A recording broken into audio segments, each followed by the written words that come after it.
All right, and welcome to another edition of Open Mic Wrestling Night here, live on twitch.tv/Calypso426. If you are not listening to the live window, which is now on February 21st, 2019, 8 o'clock p.m. Eastern Time. You're listening on Filling the Void Podcast Network, Spreaker.com/filling_the_void. Or you are listening to Open Mic Wrestling Night on Spotify or iHeartRadio. Let's get this thing going. Alright, there we go. Look at that. I didn't do too bad guesstimating where the camera would be right now. So, anyway, welcome to the show here. Due to circumstances beyond our control, and by our, I mean myself and who was supposed to be my guest today, Zach Haydorn, but he has a family emergency. Will not be able to come on to the air with me today, which I always say to people, no matter what, family comes first. So hopefully everything is well over with Zach and his family. Hopefully everything is good. And I'm hoping to reschedule him to come on soon to the show. But today, in about 10 minutes or so, we'll be having Rich Fann on the show from PWTorch. It'll be very interesting because I don't even know if I've interacted with this guest, considering on the Blake and Sal show or anything. But Rich is the deep dive host at PWTorch and the East Coast Cast VIP co-host. So it'll be interesting to have him on and talk a little bit about the NXT call-ups and maybe some indies as well. So, Elimination Chamber happened. It's come and gone. We have our first women's tag team. First, if you're not watching in a live window, I did the air quotes. Our new women's tag team champions of the WWE, and why I say that is because there was a previous incarnation of the women's tag team championships back in the day, since WWE seems to like to neglect their history and like to create their firsts. There's not many to create anymore in this day and age in pro wrestling, but Bayley and Sasha won. Now, I have my predictions here somewhere. I did horribly, which is also why I normally don't do these predictions. So I got Murphy right. I got Corbin right. I got Lashley and Rush wrong. I got the tag titles wrong. I got Rousey right. I got the WWE Championship right, and I got the women's tag titles wrong. Which I thought it would be so predictable, but I guess it doesn't matter. It's kind of like throwing him a bone, even though Sasha's like a 4-time women's champion, because they couldn't stop playing hot potato with the titles between Sasha and Charlotte for a little bit there. So,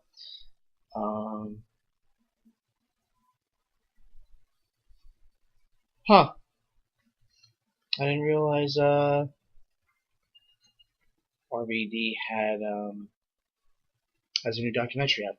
Just reading that right now. Anyway, so actually I should just keep this open here. Sorry, y'all. I'm little bit of a long day. If you could tell, I'm a little bit off if you're watching live. Working with my shoot job, I was out till 12:30 in the morning this morning. Came home 1:30. Got to bed around 1:30. Fell asleep around then. Had to be back in work by 5:30. So I got like 3 hours of sleep. Took a little nap. Woke up maybe about an hour and a half ago. Still trying to wake up. So this is going to be a very interesting episode indeed. But if you want to call in, 657-383-0105 is the number to call in if you want to chat before the guest comes in. One thing I wanted to talk about briefly before he comes on, hopefully he still comes on, is Roman Reigns. It was just announced that he'll be coming on Raw this Monday to give an update on his battle with leukemia.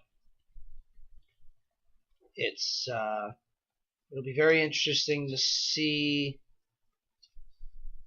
what happens here.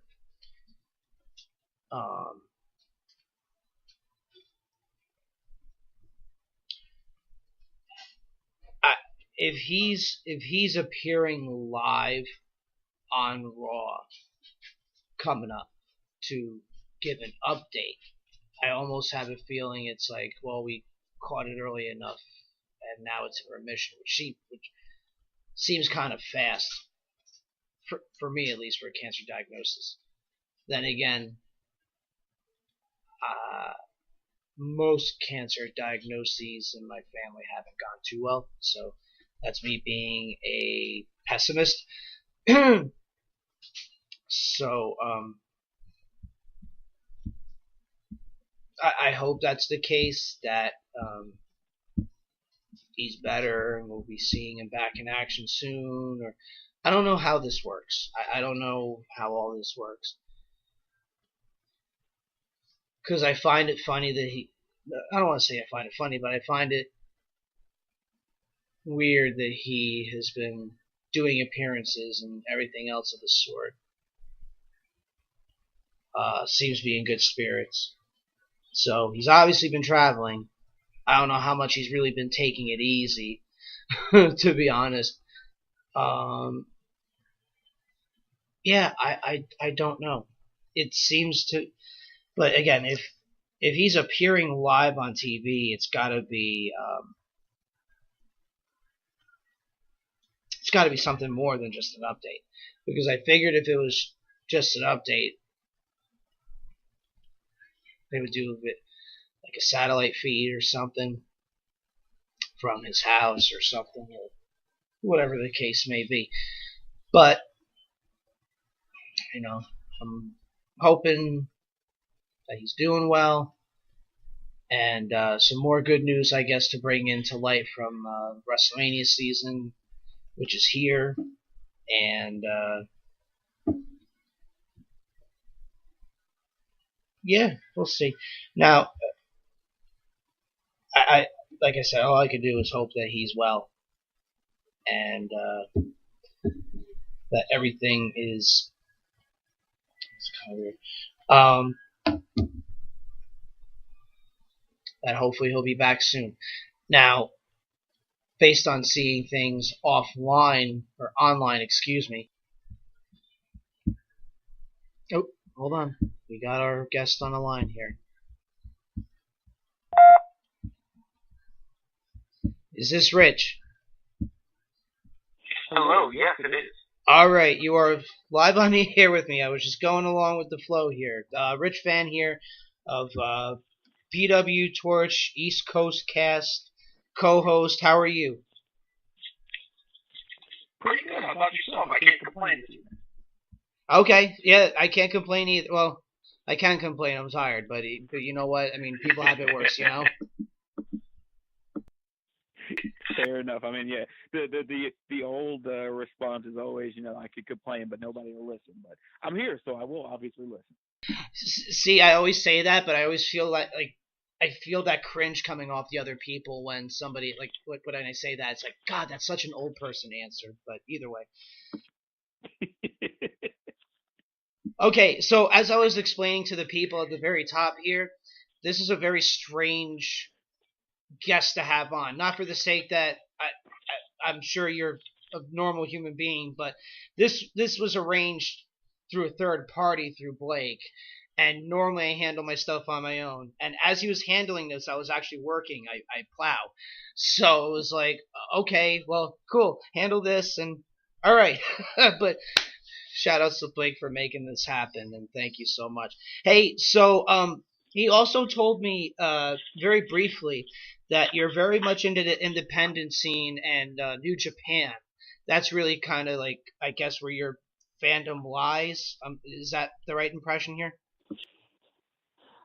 Yeah, I mean, I watch a lot of the domestic. I watch WWE. I watch some of like local independents like Evolve or the PWGs of the world. But my heart is definitely with Progress and WXW, New Japan. Uh, if anything, I've started watching Independent Wrestling TV and have a subscription there, so that's been really good. I've been watching VA wrestling and kind of some of the stuff that I've missed in the Southern rap scene. And I have a 6-year-old and my day job, so there's only so many hours in a day. But when I get a chance, I try to open my bandwidth as much as I can. See, I understand that. I have not that I have a 6-year-old. I only have fur babies, not human babies. Anyway, but yeah, no, there's only so much time in the day that you can really get into it. Okay, so let me just ask you this as a personal question. What is your background in wrestling? How did you get started watching it? Something of the sort, so that the audience has an idea of who you are if they haven't heard of you already. Oh, sure. So I got into professional wrestling. I grew up in Brooklyn, New York. My family, so a lot of my friends now say because I grew up in the New York territory, so to speak, I started very strong in the WWE market, mainly because we didn't have cable growing up. So because of that, I watched a lot of syndicated television, a lot of syndicated wrestling. And, fast forward a couple of years, went to the University of Pittsburgh, where I started working with a gentleman in the area that did indie shows and autograph signings, where I got to meet a lot of wrestlers and kind of dive in a little deeper into the world and kind of see folks like behind the curtain, which was both interesting and also scary. After I got out of that and graduated, I went and worked, as one does, and then I got out of wrestling for a little bit in grad school, and then got back into wrestling. I want to say somewhere around 2009, 2010, which got me kind of back into the Torch, Observer worlds, and things like that.